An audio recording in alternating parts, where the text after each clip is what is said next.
మేషరాశి వాళ్ళకి 24వ తారీఖు డిసెంబర్ నుంచి 30వ తారీఖు డిసెంబర్ వరకు ఎలా ఉందో చూద్దాం. ఈ రాశి వాళ్ళకి అధిపతి కుజుడు ఇన్ని రోజులుగా వృశ్చిక రాశిలో సంచరిస్తూ అష్టమంలో ఉండి అనేక ఇబ్బందులు, చికాకులు, కష్టాలు పెట్టాడు. అటువంటి కుజుడు ఇప్పుడు ధనుసు రాశిలోకి వెళ్ళడం అనేది మీకు చాలా మంచి పరిణామంగా చెప్పవచ్చు.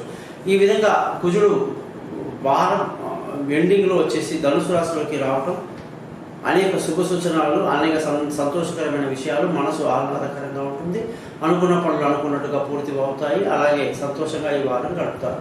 ఇక మీ జాతకంలో శుక్రుడు యొక్క స్థితి కూడా ఈ వారం మారడం వల్ల ధనస్థితి కాస్త ఇబ్బందికరమైన పరిస్థితిలో పడుతుంది. అష్టమంలోకి శుక్రుడు రావటం, కుటుంబంలో కొంత ప్రశాంతత తగ్గడం, పిల్లల చదువు విషయంలో కాస్త ఇబ్బందులు కలిగే అవకాశాలు లేకపోలేదు. కాబట్టి ఇలాంటి విషయాల్లో కొంత జాగ్రత్తలు తీసుకుంటూ ఉండాలి.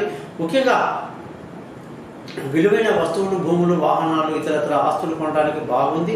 బంధువుల చేత సహాయ సహకారాలు పెద్దగా లభించదు. ఆరోగ్యపరమైన విషయాల్లో కొంత జాగ్రత్తలు తీసుకుంటూ ఉండాలి.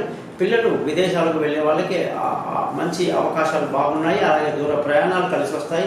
తెలివైన నిర్ణయాలు తీసుకుంటూ ఈ వారం అంతా హ్యాపీగా గడుపుతారు.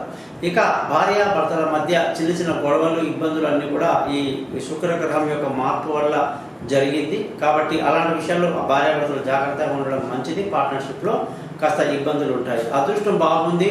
ఉద్యోగంలో మంచి అవకాశాలు, మంచి పేరు సంపాదించుకుంటారు. అలాగే పై అధికారుల ప్రశంసలు కూడా చాలా బాగా కనిపిస్తున్నాయి.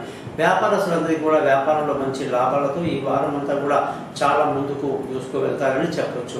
ఇకపోతే ప్రతిరోజు కూడా సుబ్రహ్మణ్య స్వామిని తలుచుకోవడం, సుబ్రహ్మణ్య స్వామి గుడికి వెళ్ళటం, మీ పేరు మీద అర్చన చేసుకోవడం, కనీసం మంగళవారం ఒకరోజైనా సరే చేసుకుంటే మీకు మంచిది. ఇక పగడము అంటారు. ఇందులో ఎర్ర పగడము, తెల్ల పగడం అని ఉంటాయి. తెల్ల పగడం ధరించడం వల్ల ఈ రాశి వాళ్ళకి గొప్ప అదృష్టం అనేది ఉంటుందని తెలియజేస్తున్నాను.